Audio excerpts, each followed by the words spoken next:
creating comics and stories that retell the princess story, that she's begun to sort of, as she would say, get a hold of herself and figure out where she can go in the future with this. And she's created more comics than the one you saw part of.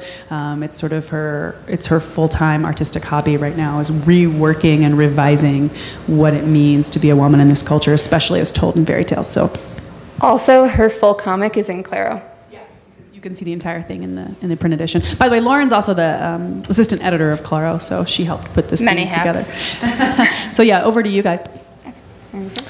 Sure. So, well, I guess like as far as the gender question goes, I haven't really even thought about that much. Just because I don't really see that. Like, I'm not gonna let some gender stereotype influence what I'm gonna do. Yeah, I mean, I honestly just haven't really even thought about that.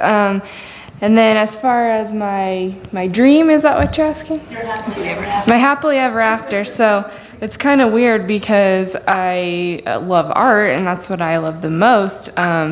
But I'm actually getting a finance degree, and that's just because I want to just be continually creating things in my life, whether that's like business or just whatever. I don't even know what it is yet. I just have accepted the way of the world and that I need a lot of money to do that. So the money is just the freedom to be able to do this for the rest of my life. So.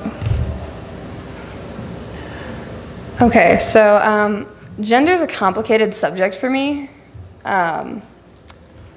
I struggled when I was younger with meeting up to the female archetype because I wasn't at all in personality, dress, body, or pretty much anything, particularly the way I talked. I've always gotten along better with guys, and to date that's still true, and I write guys better than girls. I tend to have a more limited range of female characters than I do of male characters, which is something I'm working on. So it's very interesting for me, but I focus heavily on gender in my work from a revision process standpoint, just because gender activism is something that is part of my life. And so I want to be very aware of it and not unintentionally make the wrong or kind of loose choices just because that was what I put down the first time. And as far as my happily ever after, it's way too ambitious to be plausible outside of my own mind. But international best-selling author and editor, and we'll just bottom line it as deeply involved in education reform in a lasting way. Like, I basically think this country needs an ground-up overhaul of the education system. So. And I think Michaela's happily ever after would be for everyone to keep creating art and revising and writing their own stories. We have time for probably one or two more questions. So now that I'm aware that you will be able to answer for Michaela, you said her name was? She gave me permission to do so, whether I succeed or not. Okay, so my question was, you know, the whole Frozen fairy tale. I was wondering what her perspective was on the true love and the true love's kiss actually being the love between her and her sister. And I don't know if you would be able to answer this, but I wonder if she felt like it was blatant enough to little girls, like that this whole, your prince is gonna come save you and all it's gonna take is a kiss and it's gonna be wonderful. I wonder if she felt like it wasn't a strong enough female message, that they still kind of hid behind the prince and his coming and all that.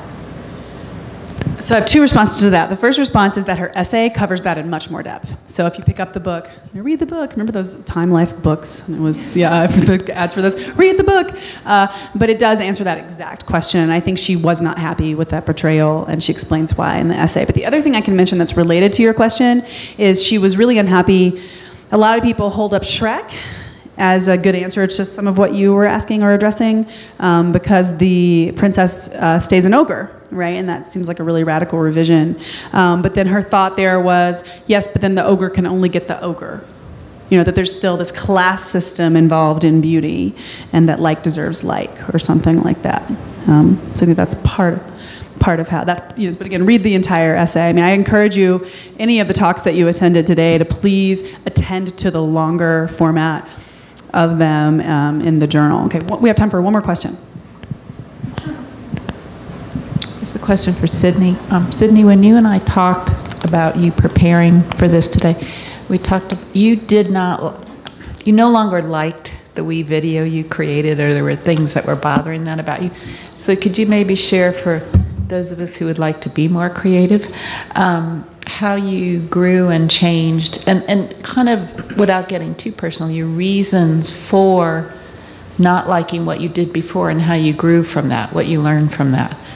Yeah, and I mean, it's not that I don't like the video. I mean, I do. I don't know. I just didn't want to spend time here just showing the video when I could elaborate on it a little more. And then, I mean, that first assignment, I mean, I picked visual expression just because it was the first thing I could relate to.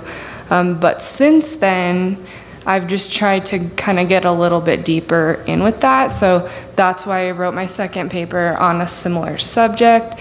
It just kind of keeps rolling. So I just didn't think the video said exactly what I wanted it to. I didn't mean you didn't like your video. I I meant that you were talking chose not about to how use much it. you've grown and learned from producing that, and how you've changed, and you brought that into your presentation today. That's what I meant.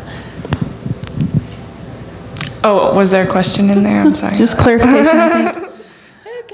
Okay, so actually, something kind of exciting to do right now, which these people are not expecting, but we have this year, for the first time at Claro, we have a Presidential Best Emerging Scholar Award, and a panel got together and chose recipients, and one of them is on today's panel, so I get the chance to, in front of all of you, award Lauren Smith with a Presidential Award. Will you come up for a photo op? Oh my God.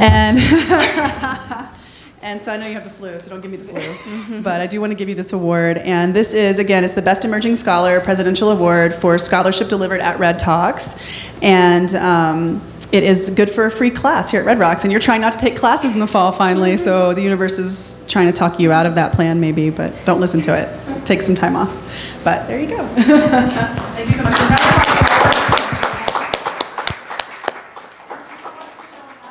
Thanks for being a really good audience today, and for being here and your great questions. And we're here all day tomorrow and the next day, so come back and see us again. We'll have food